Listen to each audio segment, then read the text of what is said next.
thanks so much for your patience. We spoke about gloves and just we were in the middle of that conversation about how practical they are and whether they really do protect us. So please go on with what you were saying. So I'm not sure where I lost you, Venga, but the deal was it'll protect you from the virus getting onto the skin of your fingers. But if you're still going to touch your face, and that's the big deal, you're still going to transfer the virus to your face. And I think I mentioned, too, that if you take those gloves off, you said, and rightly so, this virus stays on surfaces for hours up to days. That just becomes another source of the virus to someone else. So my suggestion would be don't worry too much about the gloves. Rather, wash your hands often and frequently and for the full 20 seconds. Soap and water is good, and the more often you do that, the better, really. So don't worry too much about gloves. You get holes in gloves as well, that's an issue. Yeah.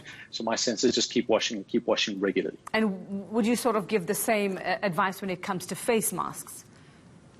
Well, masks do offer protection. That's why doctors use them, but they're not really needed for someone trying to prevent getting infected with the coronavirus. I mean, many of these masks don't really fit very well, so if you're going to fiddle with them and try and get that elastic sorted, you're touching your face again, which you don't really want to do. When it comes to a sick person, though, that is someone that does need a mask because you're preventing the transmission of the virus. I think, Ivenga, you've said this often enough, and I think this has been, I hope this has been said often enough. This condition is not about me, it's about those around me. It's about not being the one that transmits the disease. And again, that's what a sick person does with a mask. It's going to stop them actually spreading that disease before they can make their way onto a surface. And again, unless a doctor specifically said to you, you need to wear a mask, you don't need to wear a mask.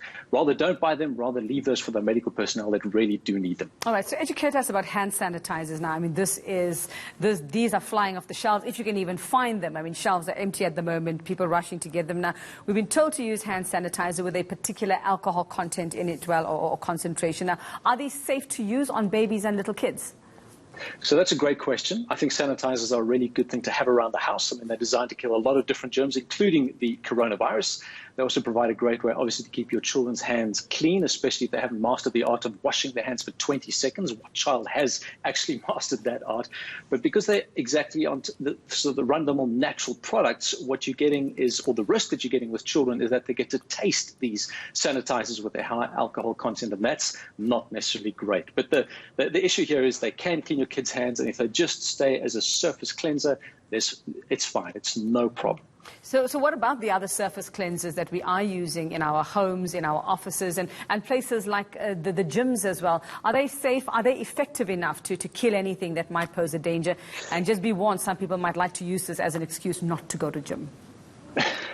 Yes, I see some of the gyms actually, or we've had I think a national recommendation to avoid gathering in places of exercise. We need to follow up with that. But I suppose it really depends on the type of chemicals that you're using to cleanse cleanse this equipment, cleanse whatever you're wanting to cleanse. The CDC suggests using diluted household bleach, alcohol solutions with at least 70% alcohol. I think that's key.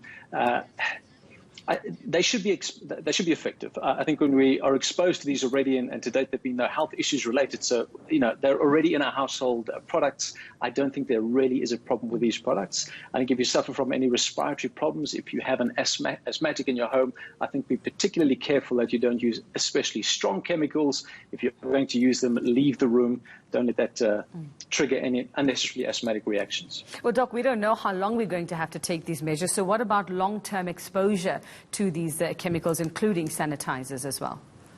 Well, I mean, I'm nearly 50, and I've had sanitizers like that all over my home all my life, and I think I'm okay, Ivanka, and I think you're okay too. I'm not not sure how old you are.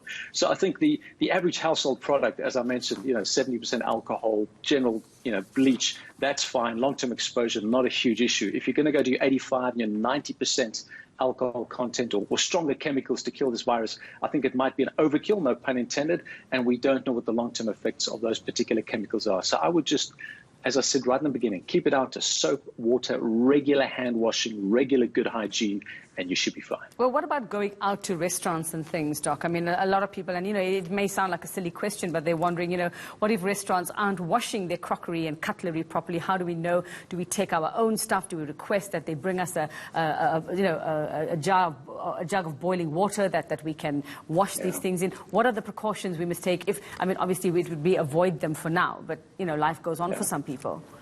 It does. Well, I mean, your second part of the question was going to be my answer to the questions. If you are thinking of going out, if you are thinking of gathering in a public place, please don't. We're in a situation now where we're going to week 3 of our sort of J curve, or the exponential curve, and that's the weeks that Italy and Spain really saw an exponential increase in the infection and the infection rates. So if you can avoid public places, please do. Like I said earlier, this disease is not about you. Most of us are healthy enough to survive this disease, but there are people in our country, we're an immune-compromised country, who are likely not to survive a disease like that. So don't be the guy that spreads it and that passes that virus on by going to restaurants, by going to bars, by going to public spaces. I think for now, if you have a family, enjoy that family time. If you are alone, I think it's not a bad time to enjoy that alone time, get online. But if you can avoid public spaces at all costs in the next 2 weeks, especially do that. We have an opportunity to learn from countries that have gone before, and we have an opportunity to institute these prohibitive measures earlier than they did, and therefore flatten that curve far quicker than other countries did. Well, Doc, I see you're standing in front of a very nice and fully stocked wine rack there. So Yes. Alcohol doesn't kill coronavirus? No? Not really? A certain amount of it, 70% of alcohol. If Well, that not wine had drinking it, 70% though. alcohol in it, then yes, I wouldn't touch that. Okay, don't drink it. It's interesting. No, it's interesting. It's a funny, well, it's an unusual comment, but if you're talking about diet and your immune system, what you want to do at the moment is reduce your sugar intake and reduce your processed food intake. You should be reducing that anyway, but fast foods high in sugar actually increase your inflammatory response and have an effect on your immune system. So if you want to be healthier, you can take your immune boosting supplements that everyone else seems to be taking, but also reduce your sugar intake and cook at home and eat food at home. And that'll improve your chances of beating the virus.